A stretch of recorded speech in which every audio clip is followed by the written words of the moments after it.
you so much. Thank you so much, Speaker sir, for giving me this opportunity. Sir, इस सदन में आए अविश्वास प्रस्ताव के विरोध में अपनी बातों को रखने के लिए मैं अपनी पार्टी लोक जनशक्ति पार्टी रामविलास की तरफ से सर मैं खड़ा हुआ हूं। सर, इस सदन ने कई अविश्वास प्रस्ताव इससे पहले देखे, पर मुझे लगता है ये अपने में एक ऐसा अनोखा अविश्वास प्रस्ताव है जिसमें अविश्वास सरकार के प्रति कम बल्कि विश्वास बढ़ाना अपने इस नए गठबंधन के प्रति ज्यादा प्राथमिकता दी जा रही है।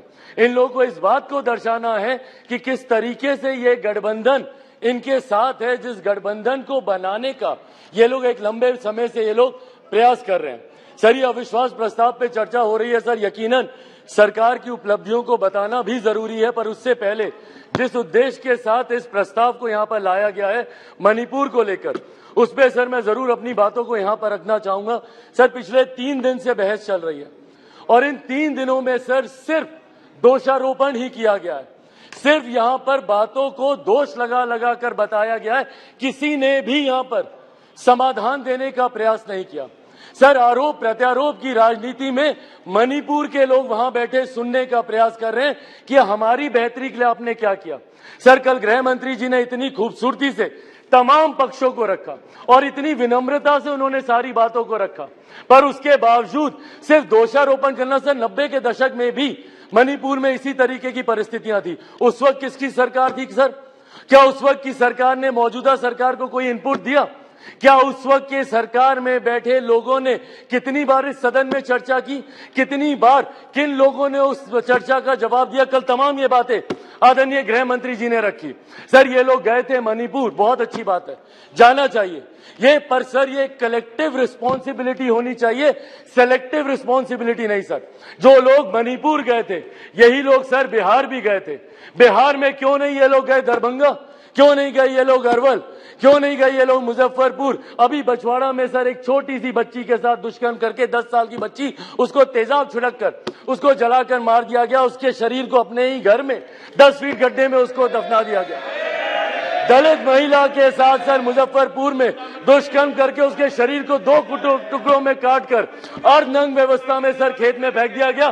क्यों नहीं गए ये लोग वहां पर? अपने गठबंधन को तो मजबूत करने गए, पर क्यों नहीं ऐसे परिवारों से जाकर मिले? तो सर ये सेलेक्टिव रिस्पॉन्सिबिलिटी जब निभाते हैं, सर हकीकत है देश के किसी भी कोने में किसी भी मां बेटी के साथ ऐसी घटना हो रही है तो वो अक्षम्य है, वो निंदनीय है और उसको कोई बर्दाश्त नहीं कर सकता और उसमें पूरे सदन को सर एकजुट होना होगा। कल गृह मंत्री जी ने जिस तरीके से अपील की, सर पूरे सदन को इसमें एकजुट होना होगा।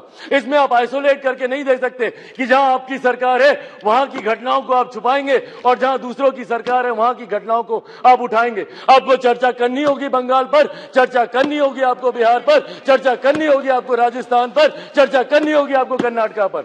सर, ये देश एक है सर, आप इसको ऐसे टुकड़ों में बांटकर आप नहीं आइसोलेट करके आप अपने विषयों को उठा सकते। और यही कारण है सर कि देश की जनता का विश्वास हमारे प्रधानमंत्री आदरणीय नरेंद्र मोदी जी पर हर चुनाव के साथ बढ़ता जा रहा है और वो दिन दूर नहीं सर, 2024 चुनाव सामने है सर। इसी में देख लीजिएगा 2014 से बड़ा जनादेश 18 में यही सारी बातें हो रही थी, यही सारी बातें 18 में की गई थी। 19 में 2014 से बड़ा जनादेश हम लोग को मिला और 24 में इससे बड़ा जनादेश हम लोग लेकर आएंगे। मैं बिहारी हूं सर, बिहार से कम मैं विश्वास दिलाता हूं 40 की 40 सीटें हमारा एनडीए गठबंधन जीत कर आएगा, इसमें कहीं कोई शंका नहीं है। मैं जमुई का प्रतिनिधित्व करता हूं सर, मेरे नेता मेरे पिता आदरणीय रामविलास पासवान जी की कर्म भूमि हाजीपुर रही है सर। बिहार के हर एक जिले में घुमाओ और वो मेरे विश्वास को बढ़ाता है। आज बिहार के युवा, देश भर के युवा सर देश को दुनिया की तीसरी सबसे बड़ी अर्थव्यवस्था बनते हुए देखना चाहते हैं। 2047 में हमारे देश को एक विकसित देश के तौर पर देखना चाहते हैं और इस सपने को कोई पूरा कर सकता है तो वो सिर्फ और सिर्फ हमारे आज के प्रधानमंत्री आदरणीय नरेंद्र मोदी जी ही पूरा कर सकते हैं। इसीलिए सर मैं अपनी पार्टी की तरफ से जहां बिल्कुल हराएंगे नीतीश जी को वैसे भी बिहार की जनता नकार चुकी है।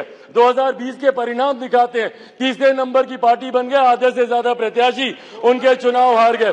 तो जिनको बिहार की जनता ने रिजेक्ट कर दिया, देश की जनता उनको कैसे अपनाएगी, ये बहुत बड़ा सपना दिन में ये देख रहे हैं।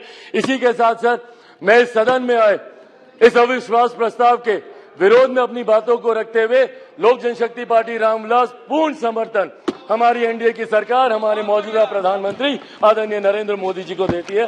बहुत बहुत धन्यवाद सर। लॉकेट